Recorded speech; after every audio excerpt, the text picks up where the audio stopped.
you that the meeting number every Thursday, Tuesday, it will be exactly the same. So you just log in, okay? It's a periodical meeting I reserved, okay? And today we will start a new section, hydrostatic force plane service. Tuesday, sorry, I just forgot to record. And remind you, we will have the first quiz after we finish the study of static fluid. Okay. So after this chapter, you will have your first quiz. It's very important. So please do the review. And if you have any question, just ask me or the TA. And then on Thursday, we have studied the hydrostatic pressure distribution for relative static fluid. Relative static fluid means there is no relative motion between fluid and solid, just like if the box with the car holding the water moving with a constant acceleration, or if we rotate a glass of water and the water, from from the observer on the ground, it's rotating, right? It's moving. However, relative to the wall, glass wall, there is no relative motion. So we still regard it as static fluid because there is no shear force, right?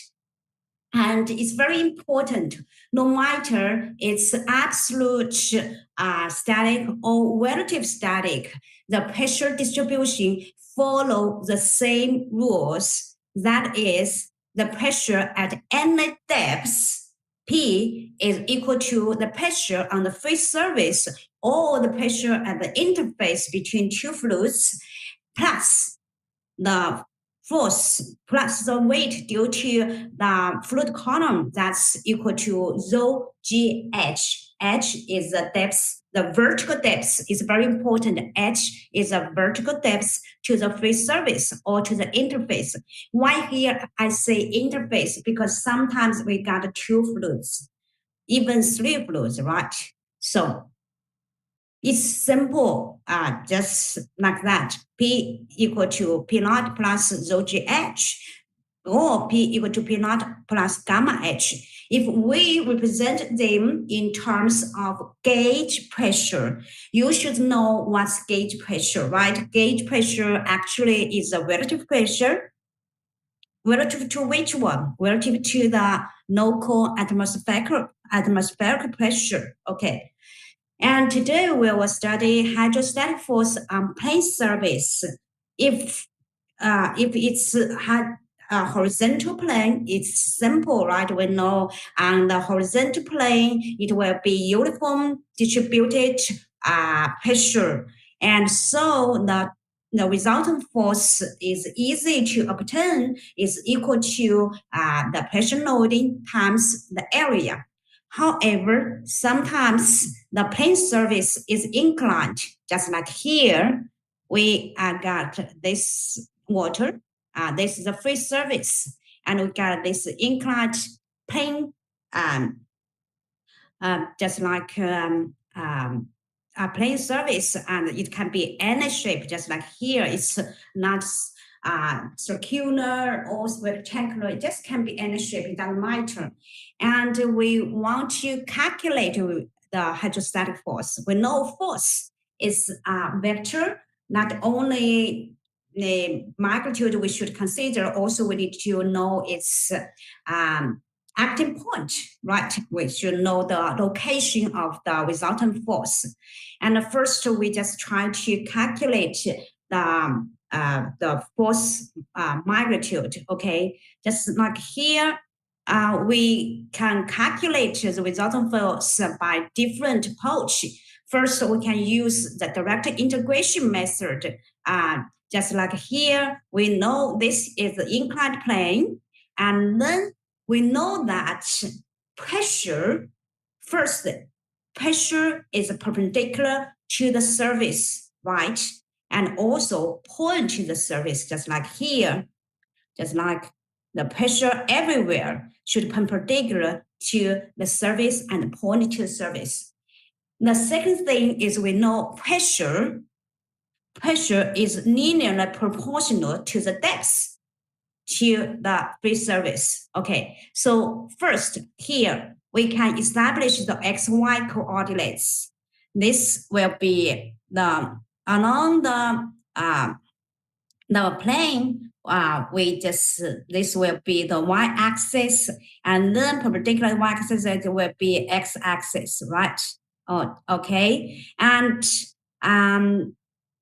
so h will be the depth to the vertical depth to the face surface.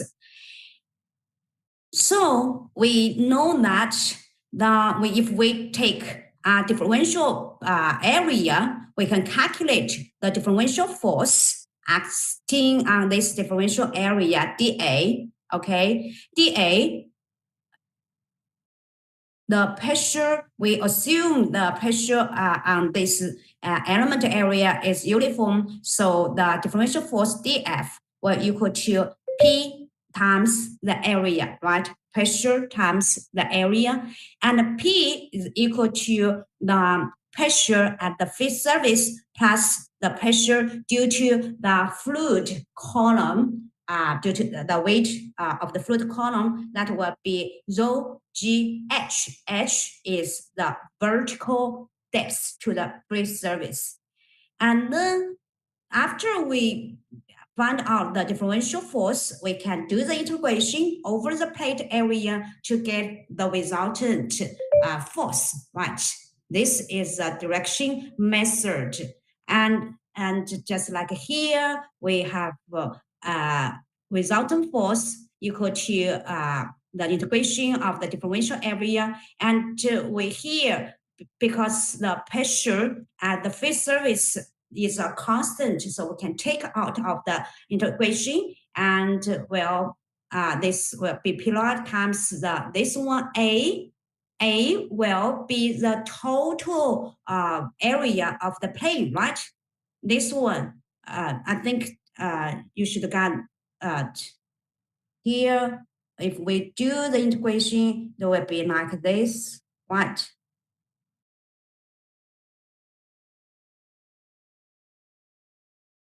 And so we will have two parts, right?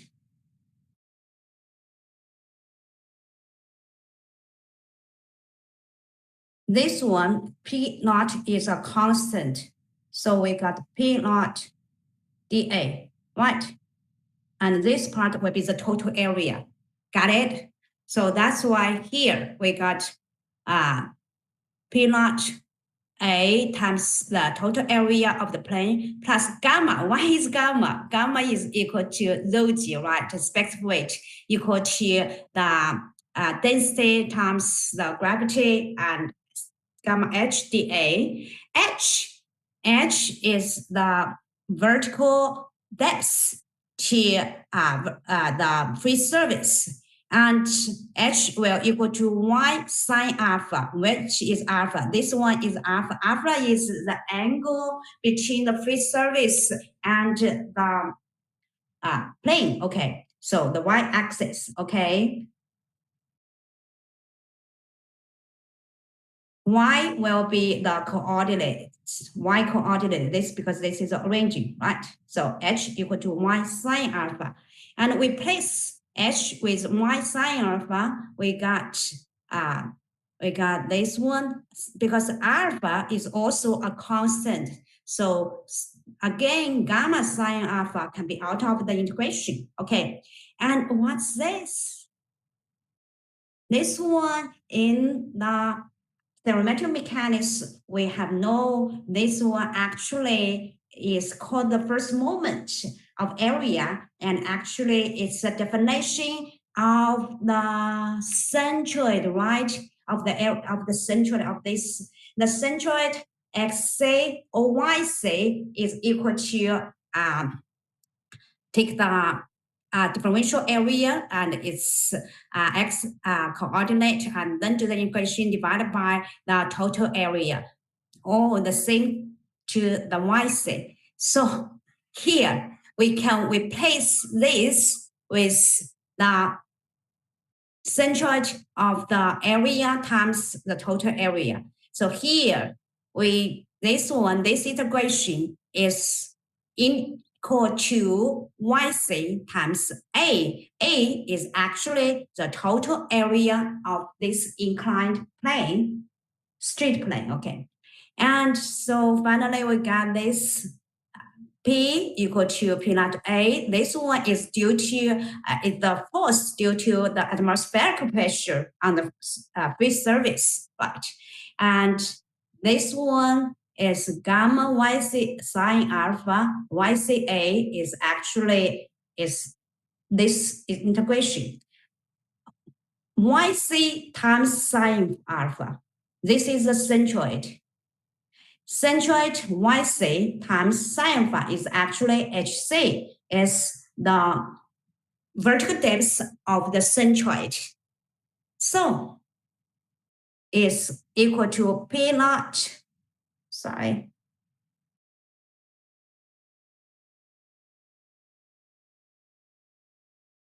equal to P naught plus gamma HC times the area is actually equal to the pressure at centroid times the area. So for the magnitude of the resultant fluid force acting on the inclined plane is actually equal to the pressure acting at the centroid of the area multiplied by the total area. This is the straight plane. It's inclined, submerged in the fluid. We want to calculate its resultant force. Just now, we use the integration method. We choose a differential area, dA, and then we calculate the differential force, dF. And then we do the integration. Use what we have learned in theoretic mechanics, the definition of the centroid of the area, YC or XC here is very important. We use the definition of the area centroid. We found out that the pressure force actually is very simple to calculate. It's just equal to the pressure acting at the center of the area and then multiplied by the total area of the plane. This will be the total pressure. We know that because everywhere, every differential area, the pressure is perpendicular to the area and point to the area. So that's for sure the resultant force also perpendicular to the area, right? Perpendicular to the plane. So that's why that we say the total pressure force, the direction of the total pressure force always goes along the inner normal of the compression surface. Okay. As we said, pressure force being a force, not only we need to know its magnitude, also we need to know its location. Does the resultant fluid force pass through the center of the area? No, we don't think so. That we can give example here. If it's just like, if it's this plane, okay, starting from the free surface, and we know its pressure distribution will be a triangular pressure distribution, right? Should be like this, right?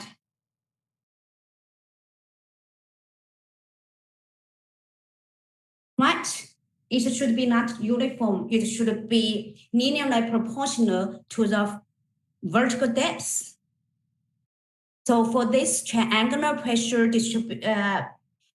distributed force, we know the total pressure will be where? Will be passing through the centroid of this triangular, right? This is what we have learned before in the theoretical mechanics, right? So the resultant fluid force does not pass through the centroid of the area. It's very important. And also, we define the acting point of the resultant force being the center of pressure. How to calculate, just like here, just from this, it's easy to find out. It's easy to find out. For this, if we want to find out the pressure force, the total pressure force on the plane AB, it's easy. We know it's equal to the pressure at its centroid times the area. So the pressure at its centroid will be P naught plus gamma, right? This is the pressure at its centroid, the centroid of the plane area times the area. It will be h if the width is unit width. Okay, so this will be the resultant force on this plane AB. Sure, you can use what you have learned before in theoretical mechanics for this pressure loading. This is we call pressure prism. Okay, it will be equal to the area it covered by the pressure loading. So again, according to what we have learned, it's equal to gamma pressure. Why here only gamma h? Why is not P naught plus gamma h? Why? Here is instead of absolute pressure, we just use its gauge pressure. That's why it's only gamma h. Okay, so be careful. Some generally we just use gamma h instead of P naught plus gamma h, because just like here for this plane, inner will be the atmospheric pressure, out also atmospheric pressure, they cancel out. So we don't need to account for the atmospheric pressure on the plate. Okay. So for this one, we know how to calculate its magnitude, the magnitude of the total pressure force. And the center of pressure, the center pressure is actually the acting point of the resultant pressure force. For 100% sure that it will not pass through the centroid, right? It will not pass through the centroid of the plane AB. It will pass the centroid of this triangular pressure loading. Right? This is what we have learned. However, if it's not this triangular pressure loading, how to decide it? We mind ourselves. When we try to calculate the acting point of the resultant loading in theoretical mechanics, we use the moment about any point or axis of the resultant force will equal to the summation of the moment of each differential force, right?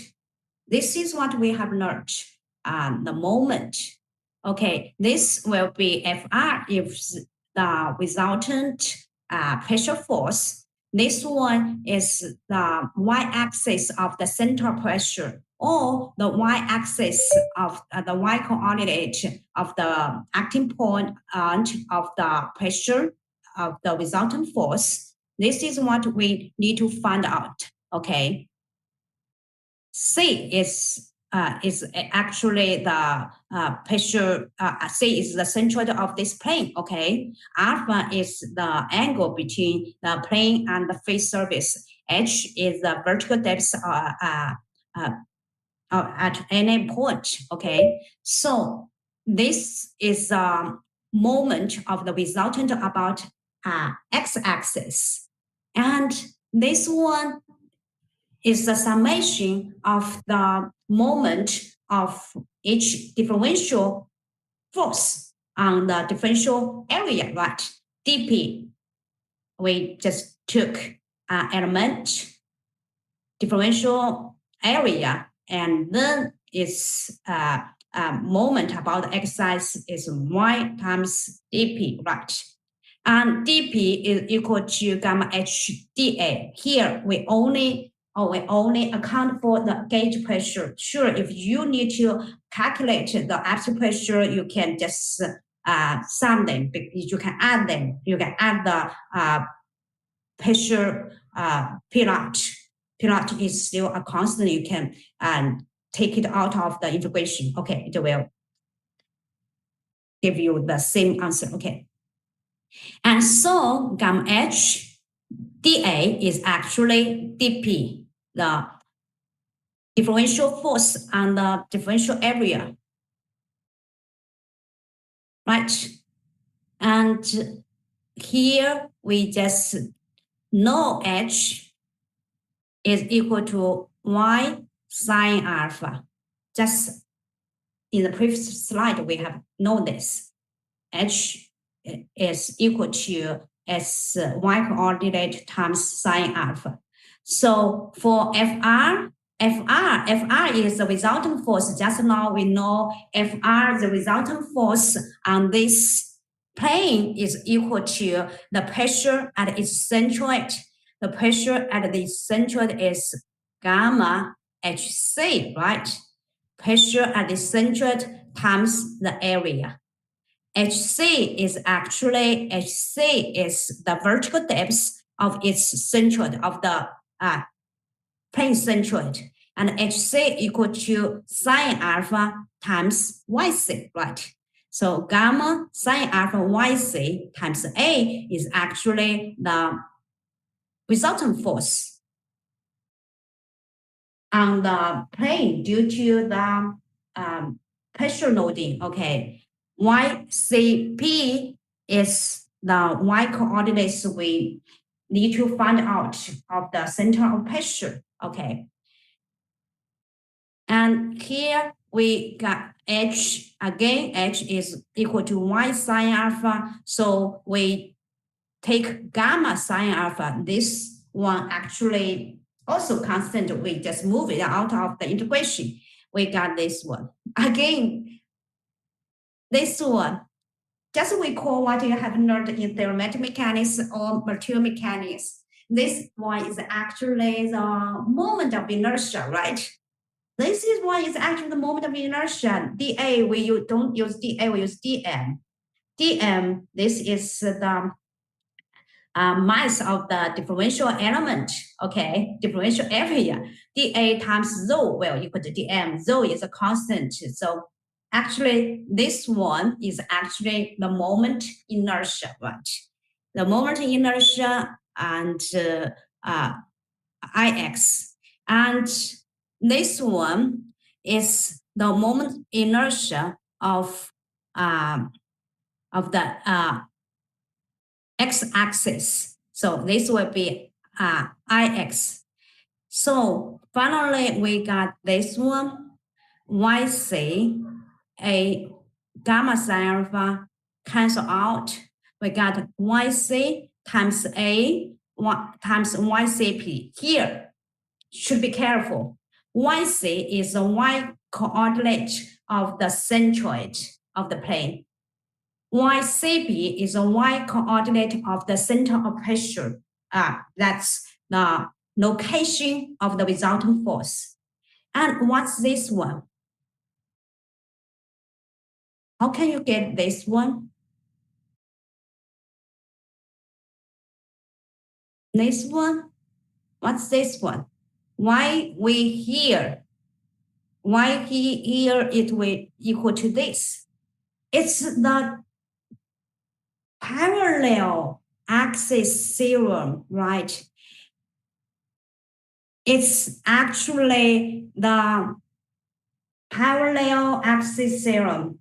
the moment of inertia about any axis is actually equal to the moment of inertia about the centroid plus the mass times the distance between the two axes, right? This is what we have learned. The parallel axis theorem.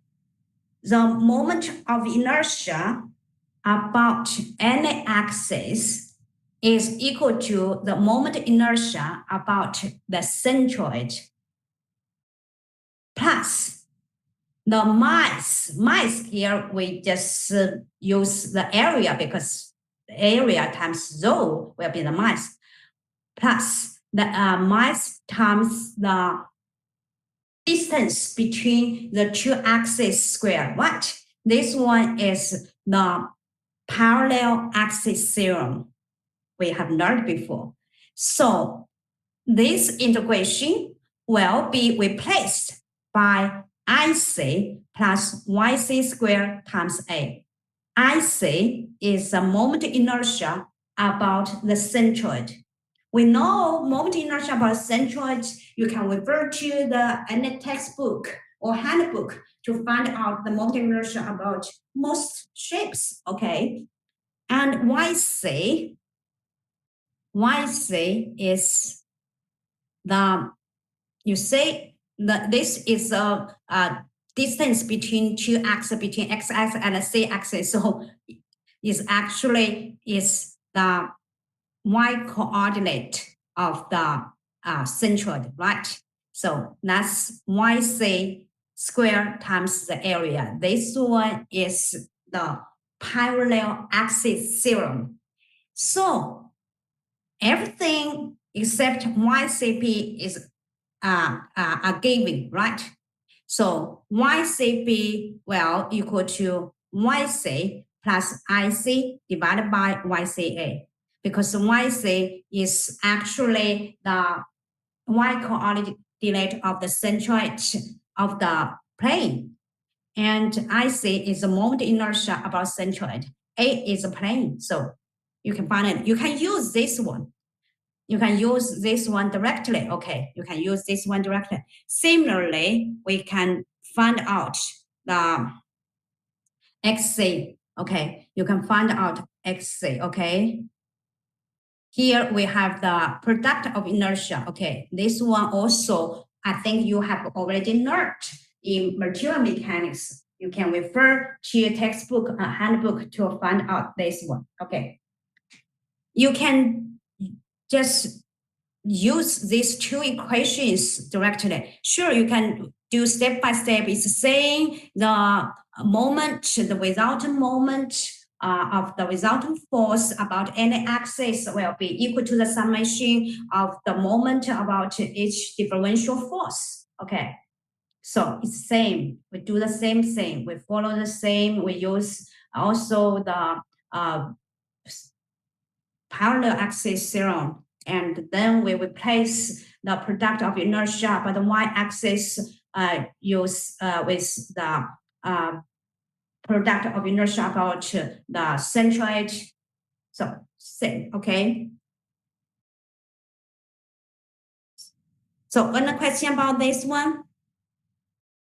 So we need to calculate the pressure force, or we need to calculate the resultant force on inclined plane on the under the submerged in the fluid.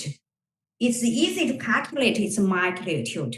The magnitude is just equal to the pressure at the centroid, the pressure of the centroid of the plane, okay, and times the total area of the plane, submerged area, okay. And the location of the resultant force can be decided by the with moment equation, but you can just use the equation, the formula directly, okay, you can refer to the textbook and to calculate uh, the XY coordinates of the central pressure. That means the location of the acting resultant force on this submerged area, okay? And generally, the central pressure will be lower than the centroid. Why? Because we know pressure increased in the direction of the body force, right? So it will increase by the depth. Okay.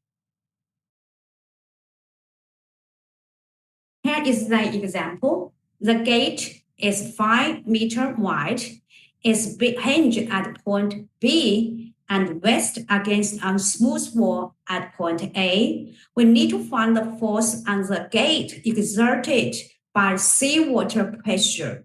Here, the force, we need to find out the force on the gate exerted by seawater pressure. What does it mean? Means you say the ambient pressure here inside the seawater, there will be ambient pressure, and outside also we got ambient pressure, right? They cancel out. So the force on the gate actually will be only will be only the pressure by seawater. Okay, that's why here we say, please find out the force on the gate exerted by seawater pressure. So when instead of use absolute pressure, we use gauge pressure, right? So we need to find out the force on the gate exerted by seawater pressure. We also need to find the horizontal force Px exerted by the wall at point A. So 2 questions. The first one should be very easy.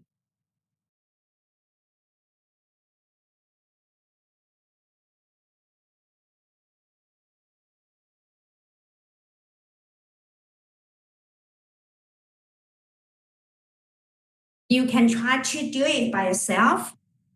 First, try to draw the FBD on the gate. What it will be. This is a straight plane inclined in the seawater, right? Submerged in the seawater. And so on AB, on the gate, what it will be?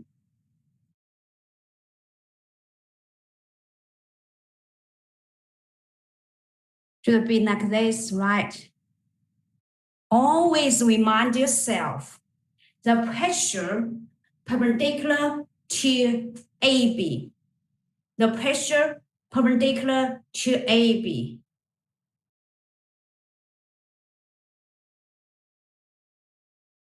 So this will be the pressure loading on AB. We need to calculate the force. If we only need to know its magnitude, it will be easy, right? What it will be. We can find out. This is a centroid, right? The centroid. We can find out the pressure at its centroid and then times its area. Okay, times its area. What will be the pressure at the centroid? The pressure at the centroid, the PC, exerted by seawater will equal to gamma HC, right? What will be HC? Can you calculate HC? HC will equal to what? This is 6 meters.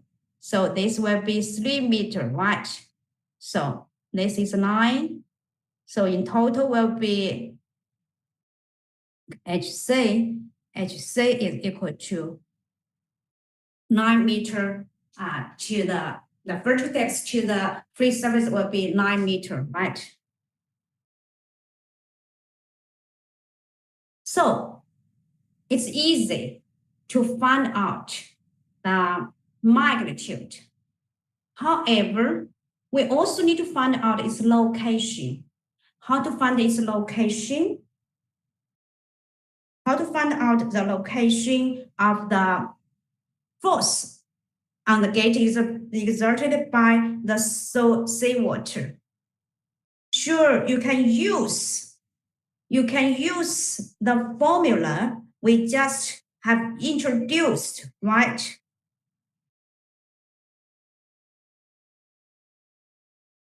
We use the formula we have introduced. We can use the YC. We can YCP is equal to YC plus IC divided by YCA, right?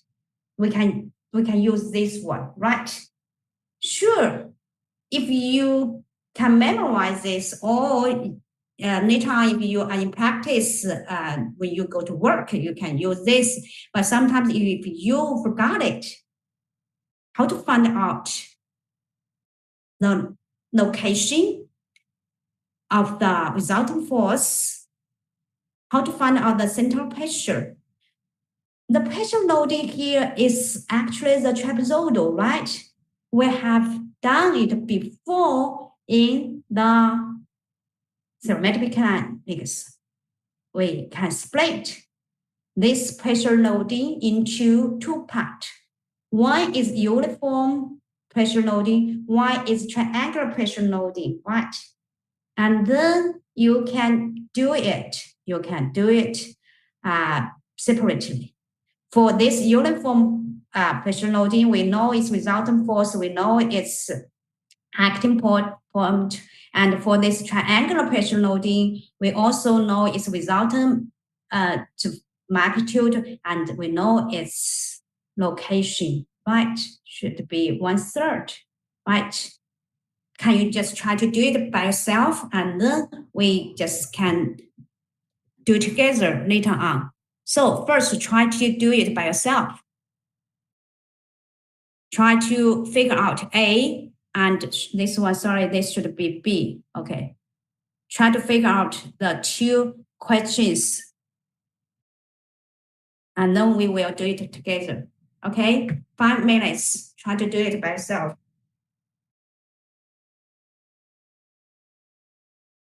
I will ask somebody to help me do this. So please do the exercise by yourself.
Okay, I would like to invite somebody to help me with this one, okay? I would like to invite, let me say,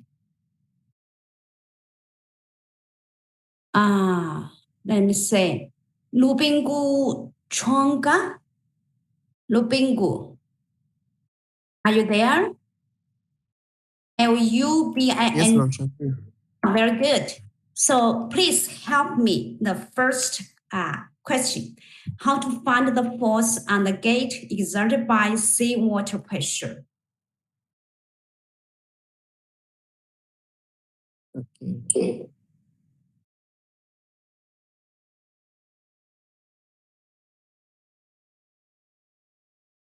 How to find the force on the gate exerted by seawater?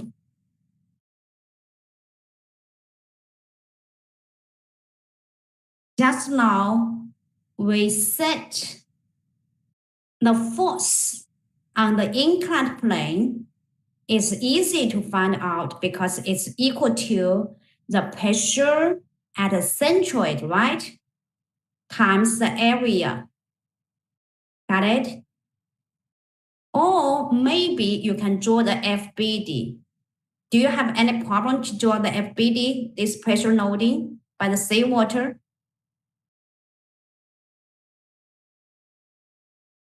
The pressure loading by the seawater should be this one, right? Is okay for you? This one, do you have any question about the pressure loading?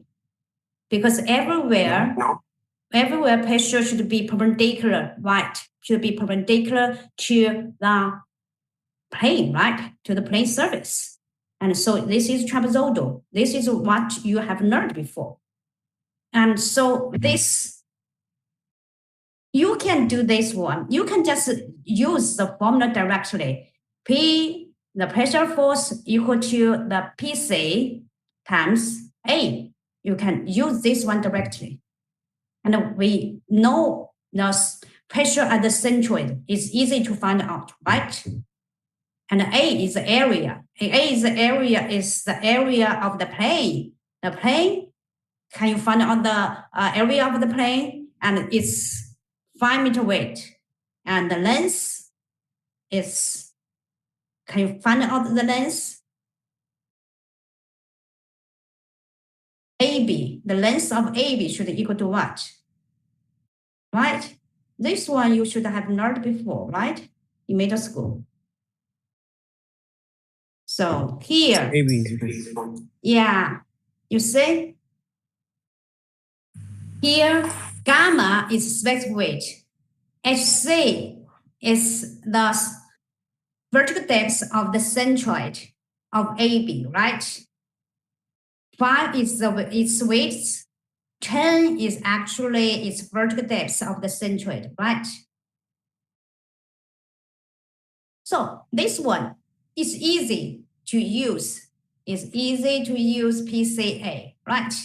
Sure, if you just say, I forgot this, but I strongly recommend you to memorize this, okay? If you forgot this, you can use what you have learned before, right? This is a trapezoidal, okay? You can cut it into two parts, split into two parts, and then calculate the resultant force of each part separately and then add them, right? Or you can do the integration by yourself. You just choose the differential area and then calculate the differential force and then do the integration. But that will be a little tedious. It takes time, right? If you just do it in the examination, it really wastes your time. So just memorize this. It's easy because sometimes this is not a regular plate. It's just a irregular plate. But if no matter it's regular or irregular, yeah, if it's a straight plate and inclined, and we can use this directly. Okay, equal to the resultant force equal by the pressure loading is equal to the pressure at the centroid times the total area. Okay. And then how to find out the the normal, how to find out, just like here, how to find out the normal force Px. So we need to do what? We need to do FBD, right? We need to do FBD of this gate. And so we got Px, the normal force. Here if we ignore the friction force, if there is friction force, we need to consider its friction force. But here we ignore the friction force. We got its frictionless. So we only got the supporting force, right? We got the supporting force, and here the hinge only prevents the translation, not prevent the rotation. So we have this, right? This is what we have learned before, right? In thermodynamic mechanics. And never forget the pressure loading by the seawater. Here, I don't account for the atmospheric pressure. Why? Because upper and lower surface, the atmospheric pressure cancel out, right? So here I use it directly. Here is center of pressure. I just assume that I already know the location of center of pressure. And we take the moment about hinge B. Why we take the moment about hinge B? Because if we take the moment about hinge B, the unknown force Bx, By will not appear in the moment equation, right? Because for gate AB is in equilibrium, it's in static, so we can use equilibrium equations. Equilibrium equations, you are quite familiar in theoretical mechanics. We have done that a lot of times, right? So we choose the moment equation here. We take the moment about hinge B. We will know the total moment should be equal to 0, or the moment by the seawater pressure force equal to the moment of the supporting force by the wall, right? So here we have F. F is actually the pressure force. So the total pressure force we just have calculate. LD is actually the distance, okay, the moment arm to hinge B of the resulting force. And here Px is the supporting force we need to find out. And 6 is moment arm. Moment arm, do you know what's moment arm? Moment arm is actually the moment center. We draw the vertical.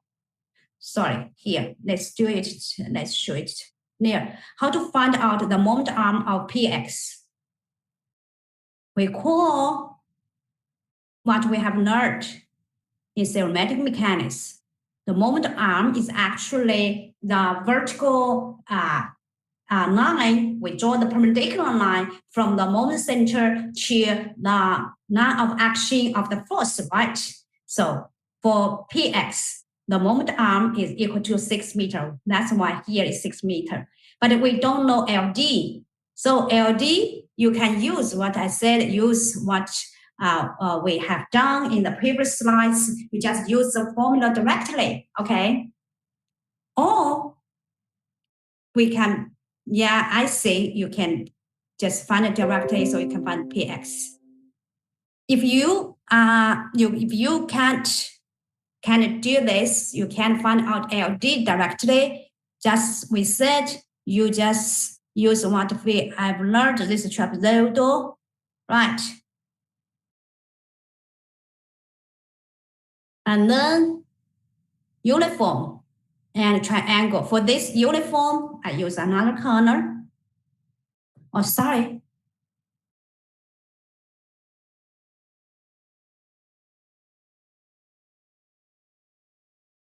I use another corner.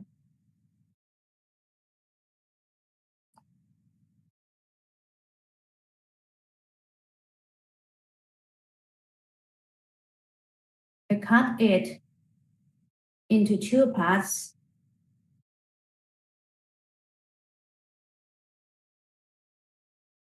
So for this uniform, we know it's resultant force acting to the center at the right of the uniform. And for this triangular, will be this one. So this force for the uniform loading, F1 will equal to what? F1 will equal to what? Will equal to PA times the area, right? Any question? F1 will equal to PA times area. PA is actually the pressure at the point A, okay? So F1 equal to PA times A, and L1 is the moment arc of F1 will equal to the is equal to BC, right? How about for this triangular loading F2? F2 will equal to, how about this one? This one will equal to PB minus PA, right? Times the area divided by 2, right? This is what we have learned in thermometric mechanics for triangular pressure loading. It's actually equal to the area covered by the pressure loading, right? And what about L2? This L2 should be equal to 1/3 AB, right? And then you can use what we done for the moment, for the without the moment. We don't still take the moment about B should equal to 0, right? So we have F1, F2 for F1 times L1 plus F2 times F2 minus PX by 6 should equal to 0, right? It will result in the same solution. You can check it out, okay? You can check out this. So you can find out the location of the center of pressure directly for this trapezoidal, or you can use what you have learned before. This is called pressure prism. Okay, you can cut it, split into 2 parts and calculate the force, the moment separately. Separately, it will give you the same answer. Okay, so take 10 minutes break, and then we will continue.